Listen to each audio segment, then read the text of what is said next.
Welcome to Mindful Monday. I am so excited today. We have two awesome guests going to share some amazing resources. My name is Marilyn Chappell with Exceeds Expectations, and we have Brittanie Giroux and Jacob Moore with Metro Energy Center. And so I'm not going to take up too much time because I know you guys have a presentation that you would like to share with us. I know that uh, environmental and economic vitality is important to you guys. And so I know I learned a lot from you when I had a meeting with you guys. What was it about a week ago? About a week ago, we met Yeah. at the Housing Authority of Kansas City's Empowerment Summit, and that was a really great event where we got to meet a lot of different stakeholders and partners in the city that work on housing, affordability, utilities, and all those different cool resources. So it was Yes, really and I'm so glad we connected because it's all about making sure that we, one, know the resources that we have out there in the community, but then two, making sure that if we didn't know nothing about it, I'm talking about myself. I didn't know anything about Metro Energy Center, and so I wanted to make sure that I got that out to the community as well for those who don't know a lot about Metro Energy Center. And so, can you, Brittanie, and Jacob, and whoever wants to go first, but just share a little bit about yourselves individually and then tell us about Metro Energy Center. Yeah, absolutely.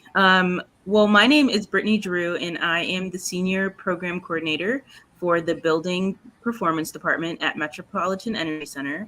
And I've been there for almost 3 years now, and I really help out with a couple different programs. One being our benchmarking program, which helps building owners of a certain building size, 50,000 square feet or more, submit their electricity, gas, and water bills to the city so that they're compliant with the law, as well as our Healthy Housing Task Force, which has stakeholders from different areas in the city, different jobs, different sectors that care about housing, care about affordability, care about healthy homes. And I help run that task force, as well as other things, grant writing, social media, the All typical the hats. nonprofit things. So I will give you a little bit about Metro Energy Center, and then I'll pass it on to Jacob. But essentially, Metro Energy Center is a 40-year-old nonprofit, and we focus on energy efficiency and making sure that our air is clean and free from pollution and greenhouse gases. And we do that through two different departments. One is the building sector, which Jacob and I work in, and two is our transportation department, which focuses more on like electric vehicles and alternative fuels, and we focus on energy conservation and energy efficiency. So that's a little bit about us. We do educational events, we do tabling events. That's how we met you, Marilyn, through a tabling event. And we also give presentations to community groups that want to learn more about energy and utility bills. So I will pass it over to Jacob. How you guys doing? My name is Jacob Moore. I am one of the newbies at Metro Energy Center. I have been there for, I think, going on 4 weeks now. I am a program coordinator. My main focus is the Healthy Homes um, project, which I will be speaking to you guys today about. And I have worked in the nonprofit sector for about 5 years, so with various nonprofits. So just happy to be here. Thank you guys for just saying yes to educating us and creating the awareness around energy. And so I will go ahead and turn it over to you all to start your presentation. Okay, that sounds good. So I will go ahead and share my screen. Been doing this long enough, so it should be easy. Let's see. Entire screen and share. Great. So I believe you all should be seeing my screen now. So just give me a verbal confirmation that you can see it. Yep. Okay, great. Well, thank you all. I know this is a pre-recording, and so you'll be watching this on Monday, but hello, my name again is Brittanie Giroux. I am the Senior Program Coordinator for the Buildings Department at Metropolitan Energy Center. And one of the things that we like to educate folks about is the intersection between energy efficiency and healthy housing. And health and energy efficiency really can help your home be healthier, safer, and more comfortable for you and your family. And we're going to get into that a little bit in this presentation. So, healthy housing, really, what is it? Well, healthy housing is housing that is, number one, healthy for you and your family, and also safe. And the reason why housing impacts our health so much is because we spend so much of our time indoors. And because we spend a lot of times indoors, we are exposed to a variety of different hazards. And just to give you a few facts about how much time we spend inside, young children spend about 70% of their time in the home. And seniors, even more, they can spend up to 90% of their time inside. 9 out of every 10 breaths that we take are from an indoor space. And 20,000 out of the average 21,000 breaths that someone takes in a day come from indoor air. And so that's why it's so important that we have housing that is safe and livable for us and our families.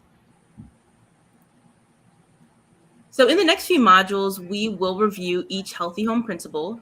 There are 8 of them, and you can see them to the right on your screen. They include keeping your home clean, keeping it safe, keeping it dry, keeping it well ventilated, keeping it pest-free, keeping it comfortable, keeping it contaminant-free, and keeping your home well maintained. And all of those elements work together to create a healthy home. And to give you a little bit of history on housing, in the past, most people lived in rural areas. It was a very farming and agricultural based society. But then when the Industrial Revolution happened, we had a lot of industry, we had a lot of factories popping up. More people migrated into city centers and urban centers to do that work, to have employment. And because of that, housing became very unsafe, very unhealthy, very crowded. They lived in things called tenements. And many families lived in small, cramped spaces. And the factories that people were working in produced a lot of air pollutants. So the air was full of smog. There was waste coming from these factories that went into rivers and streams and lakes, which polluted them. And there weren't a lot of regulations surrounding sewage, so kind of gross, but a lot of raw sewage just flowing through the streets. And this was before there were a lot of federal and state and local laws that said that your housing had to be up to a certain standard. And some of the factors, some of the social determinants of health that affect your housing is economic security, healthcare and insurance access, resources for personal and family care, perceived discrimination, and environmental conditions. And when we talk about people who are vulnerable to hazards in the home, there are 2 groups that are the most, and those include children and seniors. Children, because they're still developing their immune system, so they are more vulnerable to the air pollutants in the air, dust particles, allergens. They also have poor hygiene. Kids are kind of nasty, be picking their nose and sneezing with their mouth open. They don't really know all the good hygiene rules yet, so that can make them more vulnerable to hazards. Like I said, they don't know about hazards like adults do. They're still learning. And they have a higher respiration rate. Their lungs are smaller, so that means they're breathing more and have the capacity to breathe in more hazards, more air pollutants. And seniors, because Most are on fixed incomes or have limited financial resources. As you get older, your immune system does get weaker, a lower respiration rate, and they are very vulnerable to extreme heat in the summer and extreme cold in the winter, as well as a decrease in mobility that can make them subject to falls, trips, slips, and things like that in the home. And for the healthy housing principles, which there are 8 of, to be effective, they have to be applied as an integrated approach, or they have to be applied together. And it needs to consider the following 3 factors: the people living in your home and their health conditions, the building and its components, and identifying and eliminating environmental and physical hazards. And so homes are systems. Each part of the home works together to either create a healthy home or create an unhealthy home. And so we're going to move to the first healthy homes principle, which is keeping your home clean. The thing that you should remember is that routine cleaning reduces exposure to hazards. And if you clean regularly, you are reducing your exposure to dust and breathable particles, chemical residues, allergens, pollutants, and heavy metals such as lead and arsenic. And cleaning often reduces opportunities for pests like roaches and rodents to find food. Nobody likes those, so definitely we want to make sure that we're cleaning our homes as often as we can. And some healthy cleaning strategies that we have here is swiping when you're cleaning your floors rather than dry sweeping with a broom. The best thing to use is a Swiffer or a microfiber mop that you can see here on your screen, because when you're sweeping with just a regular broom, you're just moving dust particles from one area of your home to another. You're just sweeping and it's just going everywhere. So the best thing is using a Swiffer or a microfiber cloth to get those dust particles. Also, vacuuming if you have carpet, the best thing is to have a vacuum with a beater bar. And also, if you are mopping, with the microfiber cloth, using simple ingredients and making sure to change out your water frequently. And so these are some tips for every healthy homes principle. There are tips that we have here for if you own your home and also if you rent your home. So if you own your home, and even if you rent, what you need to be doing is vacuuming and cleaning your floors regularly. I know most of us do this anyway, but just a reminder to wash our bed linens regularly, at least every 2 weeks. Some of us do it more frequently. So, the rule of thumb is every 2 weeks. Having a mat in front of your door, outside of your door, so that dirt and dust can come off your shoes before you go inside. And then house shoes are also a good remedy as well. So making sure to take off your outdoor shoes, leave them by your door, and put your house shoes on, so you're not tracking all the nasty outdoor gunk into your home. Using cleaning products that are labeled non-toxic, and just making sure to keep your areas clutter-free so rodents and roaches and bugs don't have places to hide. And if you rent, your landlord should make sure that there's no clutter on the sidewalks and in your hallways. And they should consider putting in hard surface floors like vinyl or hardwood, because they're easier and faster to be cleaned.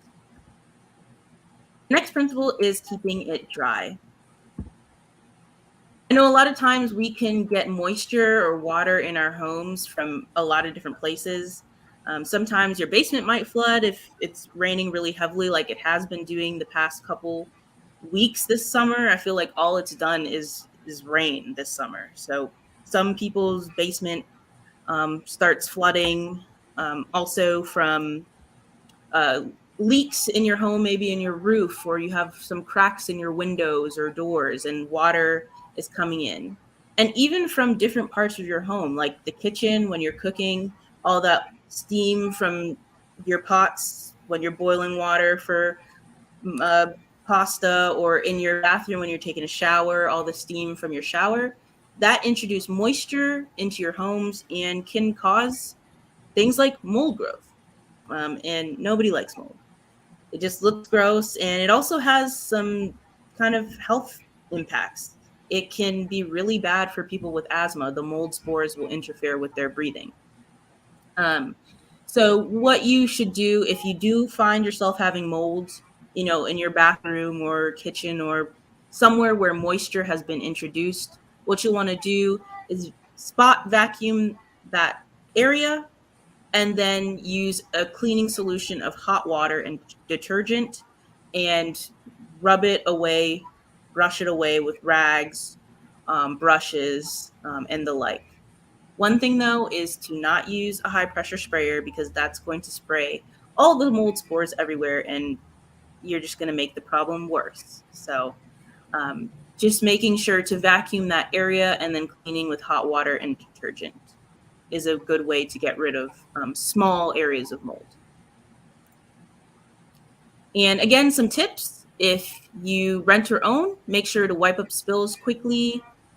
Use exhaust fans when you're showering or cooking. And if you don't have exhaust fans, you can use like an area fan in your kitchen. Just bring your fan over so that you're making sure the air is circulating, or using a fan after you shower so that the water on the walls don't just sit there and create mold. And making sure that you use a dehumidifier if your home is too humid. And then if you rent, make sure that you're reporting plumbing leaking and leaks from your roof to your landlord. And they are responsible for cleaning up moldy surfaces as well. All right, keeping your home pest free. Now, a lot of us just cannot stand pests. We cannot stand the sight of them. They make our blood crawl, they make our skin itch, and we'll do almost anything to get rid of them. But a lot of these pesticides can be dangerous if you use too much, too many, or the wrong kind.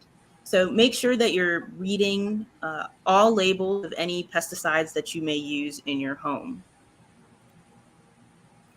And the best way to address pests, the EPA recommends an integrated pest management approach. So it's basically, trying to get rid of pests from the best way to the least best way, or a first approach to the last resort approach. And so sanitation practices are the best way to prevent pests. And then you go on to biological controls, and then the last resort would be pesticides. And the reason why they have this integrated pest management system or approach instead of just fogging your home with a pest fog is because doing this approach will reduce your exposure to hazardous chemicals. And so what they recommend is using roach baits or gels if you have those kind of pests, boric acid, and snap traps for rodents. And I know, kind of gross, but bed bugs are also a pest that some people might encounter at some point in their life. They are attracted to warmth, which we are warm. Our bodies are warm, and carbon dioxide. So we make a tasty treat for them. And you can tell if you have them because they're visible by the human eye. They're about the size of an apple seed, and they leave brownish red spots.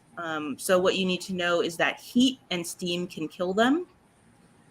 So when you're doing bed bug treatments, just know that heat and steam can kill them, and green pesticides work as well. And you'll want to vacuum your area as well.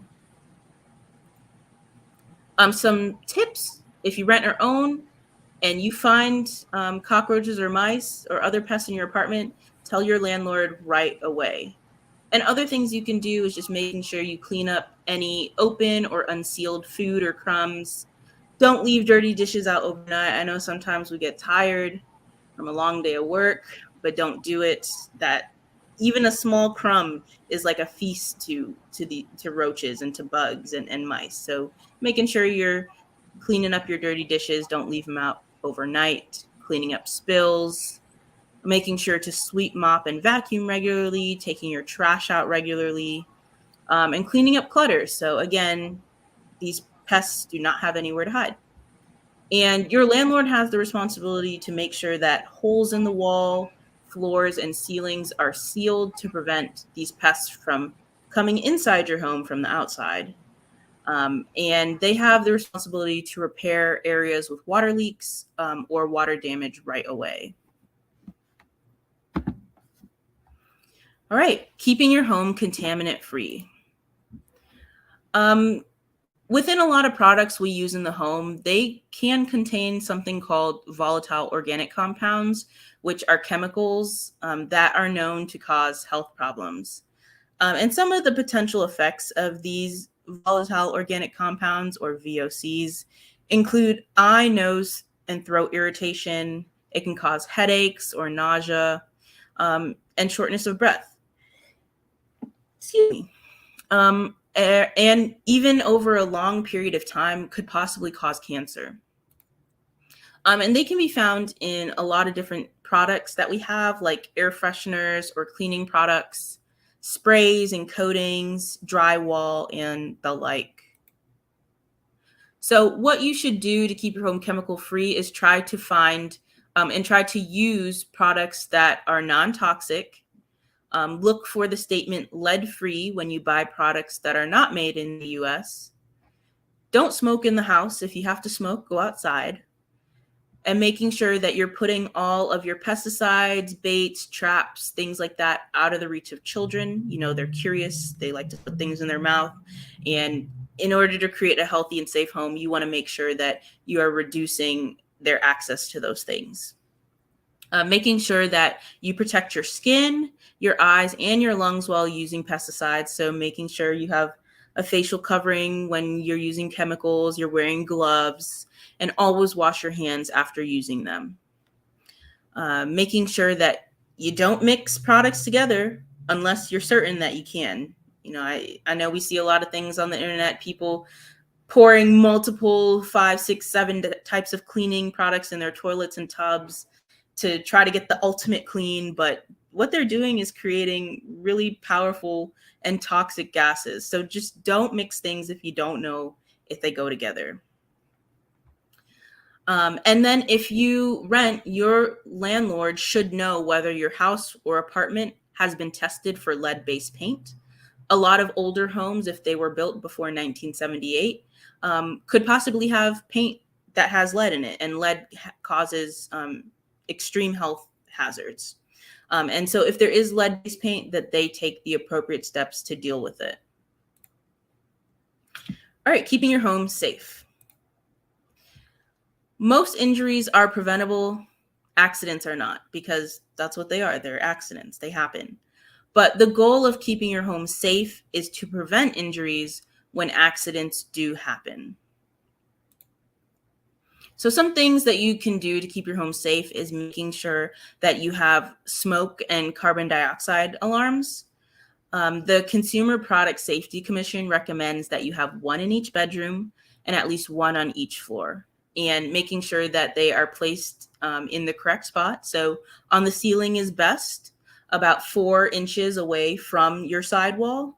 And then the second best place is on the sidewall, about 4 inches down from your ceiling. And when you have kids in the house, or you have older folks, seniors, they have limited mobility. They may not be as agile as they once were. So accidents can happen, trips and slips can happen. So in order to prevent those, you should use anti-tip shelf brackets or straps and attach them to the wall. So again, some tips to keep your home safe. Making sure that you're keeping your floor clear of toys, shoes, other things that can cause tripping, cleaning up spills right away so that people aren't slipping on liquids, using non-skid mats and rugs, making sure that you keep all different kinds of products, especially toxic and harmful ones, out of the reach of children. In order to prevent fires and burns, having a smoke alarm in each sleeping area, as well as a carbon dioxide alarm. What you can do is practice and plan a fire escape route with your children. And then I know a lot of us may have space heaters in our homes during the winter, but that also is a fire hazard if they're near fabrics, curtains, bedding. So you need to keep them at least 3 feet away from those things. And then your landlord has the responsibility to make sure that all smoke alarms are working, as well as your carbon dioxide alarms. All right, keeping your home well ventilated. So keeping your home well ventilated just means having a good flow of air circulation in your home.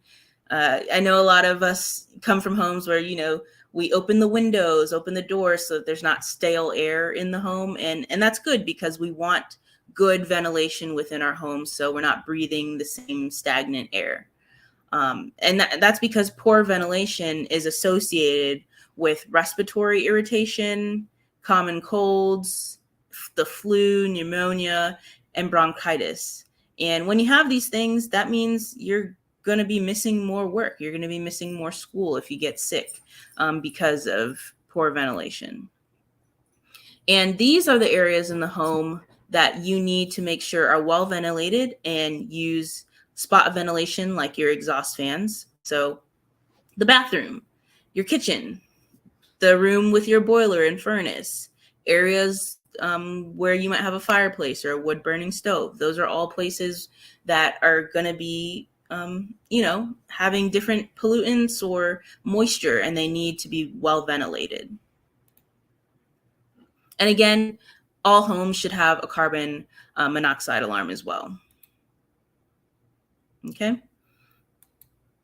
So tips to keep your home well ventilated: make sure you're using your exhaust fans when you're cooking or bathing, and making sure that you're checking your smoke and carbon monoxide alarms, making sure you replace those batteries twice a year.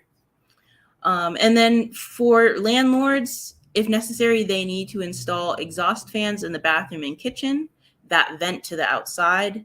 They have a responsibility to make sure your smoke and carbon monoxide alarms are working, and that your furnace for your apartment or home is working. So we're almost done here. Keeping it comfortable. And this is where MEC really works in the intersection of healthy housing and energy efficiency by keeping your home comfortable. Most people don't really think about energy efficiency until they start feeling it physically, like in the summertime when a room you're in may be too hot, or in the winter, you don't know why a room is so cold and you have to use a space heater and run it all the time. And that's because homes can have air leaks in them. You can have cracks in your windows and your doors. You can have a lack of insulation in your home, and that makes your home feel uncomfortable, hot or cold. And these are the major sources of where air can leak into your home, through plumbing entries, electrical outlets, through ducts, through your fireplace, through windows, floors, walls, and ceilings, as well as doors. And so the important thing to remember here is that insulation reduces heat transfer. So the flow of energy goes from hot to cold. So in the wintertime, your hot air in your home is moving outside through these cracks. And in the summertime, the hot air outside is moving into your home through the cracks in your home. So what we need to do is make sure your home is well insulated. And before you insulate, air seal. So like using caulking on those cracks, because if you insulate your home and there's still cracks in your home, you're not fixing the entire problem. So keeping it comfortable is about managing the heat transfer, airflow, and moisture. So air sealing must happen before insulation. Your air barrier and insulation must be continuous, and they must be in contact with each other. And I know this is kind of a difficult concept to wrap your head around, but at MEC, we're here to talk about energy all day, every day, how to keep your home comfortable, and how to, make small changes to your home so your utility bills will go down. So if you have any questions at all about this presentation or your utility bills, please feel free to call us, give us an email. and we'd be happy to do that. We also have a demonstration home that has been retrofitted, or it has been built in a way that it is energy efficient, and we host tours there, so you can come on in and see the things in action, like that they're right there, so you can see the things you can do in your home. So we'd be happy to give you a tour as well. So if you rent or own, some things you can do to keep your home comfortable is to switch to LED lighting, have your heating or air conditioner serviced every 2 years, give it a little tune up just to make sure it's running right, replacing your furnace filters on a regular basis, insulate your water heater, make sure that your home is weatherized and using weather stripping around your door, and using a power switch so that you can conserve energy.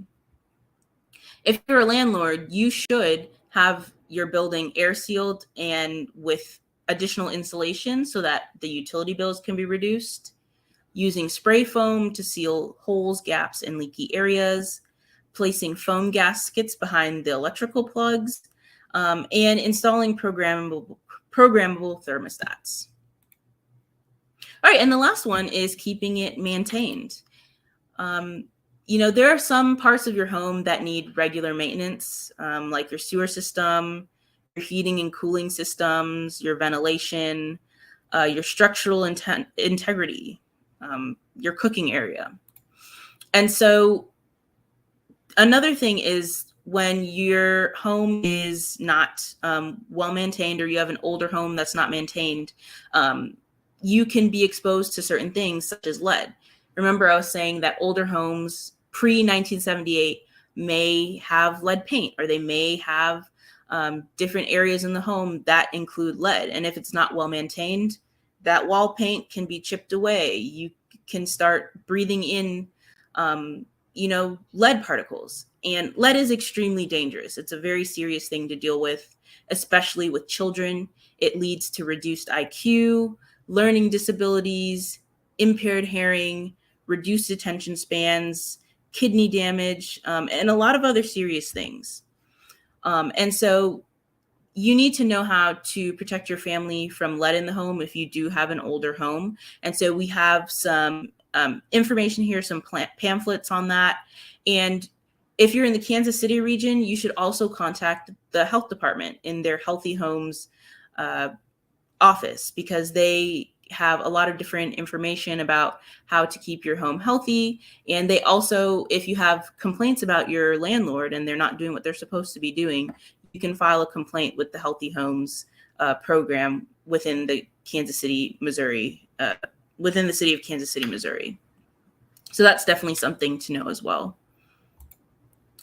So again, tips: if you rent or own, call your landlord as soon as you notice any rodents or roaches or holes in your apartment, making sure that you are cleaning your gutters every year if you're a homeowner, making sure that you clean your grease trap on your stove, making sure your floor drain traps are filled with water, make sure your bath fans are working, just all these things that need to be maintained as a homeowner, as you are able to do it, as your income allows, that you just keep your home running, because in the end, that's best for your home, that's best for your health. And if you rent, your landlord should fix any water leaks or water damaged areas, fix all cracks and holes, and maintain your furnace and hot water heaters. And taking action on the Healthy Homes, again, renters, you should be talking with your landlords, the local Department of Housing, the Healthy Homes program for Kansas City, Missouri. And homeowners, there are a lot of different programs where you can get help. The Community Action Agency of Greater Kansas City has a lot of help for people that are income eligible. There are several minor home repair programs throughout the city and within different neighborhood associations. Habitat for Humanity is also a good resource. And then public or Section 8 housing also has help through your local housing authority. And again, we'll share all these resources. There is a link here in this presentation. I'll give it to Marilyn, and she can share it out with you all. And that is the end of my presentation. So I hope you all learned something. And, we don't want to just give you this information and leave. So we do have information on a Healthy Homes program that Jacob, I'm going to hand it over to him and he'll share a little bit more about that. So Jacob, take it away. Sure. So as she was saying earlier, we have a Healthy Homes project here in Kansas City. It all started with a study that was done by Children's Mercy Hospital, and they found out by weatherizing and just making sure your home was healthy and safe, like Brittany was describing. You can reduce allergy and asthma symptoms up to 30%. So just a little bit about this grant. The Healthy Homes Production Grant Program takes a comprehensive approach to addressing multiple childhood diseases and injuries in the home, focusing on housing-related hazards in coordinated fashion rather than addressing a single hazard at a time. The program builds up HUD's successful lead hazard control programs to expand the department's efforts to holistically addressing a variety of high-priority housing-based and health and safety standards, such as mold, moisture, poor indoor air quality, pests, carbon monoxide, injury, and safety hazards, in addition to lead-based paint. So the Healthy Homes KC program mission will be not only to repair as many high-risk houses as possible in Kansas City, but we also want to educate people, as many people as possible. So we do that in two phases. One would be community outreach. Just like Brittany just gave you guys today, they shared the 8 principles of healthy homes, and we also host our own other programs like this, just like this. With that, we also have, we usually give our attendees with free energy savings kits, and if your program doesn't usually feed you guys, we can also help you guys with that also. So if you would like for your neighborhood or community organization to have that same presentation, just let me know and we can get that scheduled for you. And then the second phase is basically to just be able to train the contractors. We have another training, and it's called the 8 Principles of Healthy Homes for Contractors. It's a 4-hour training, and that with this training you get on Children's Mercy's list of contractors to be able to do these housing repairs. So we welcome all types of specialties, from everybody from HVAC to painting, insulation, all of these kind of professions. You should be able to reach out to us and we can get you in that class and to be able to work with Children's Mercy and some of their programs that they have there. So you can either just reach out to me at right here at down there at Jacob Moore at Metro Energy, or mary.english@metroenergy.org, and we will be happy to get you signed up. Great. Thank you, Jacob. So I welcome any questions in the chat, when you all are watching this, and I'm sure Marilyn will, hand those questions over to us. If people have questions, comments, or concerns, we'd be happy to get back with you, circle back. And also we have our Project Living Proof tours, which I mentioned. We'd love to have you guys come out and see our home and learn about energy efficiency in the home. And if you do want this presentation for your neighborhood association, like Jacob said, reach out to us and we can set that up. Got dinner for y'all and energy savings kits. So that's always a fun time to learn about healthy homes and get some food. So, a win-win situation. So Marilyn, thank you for having us. I'll pass it back to you.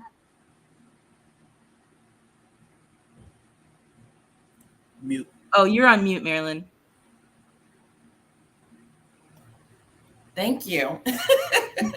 Thank you so much for just creating the awareness and just reminding us that, all the different ways to keep our home safe and our family safe and healthy as well. Such great information. And I love that you guys are all about community outreach. And so definitely take advantage of all that they have to offer.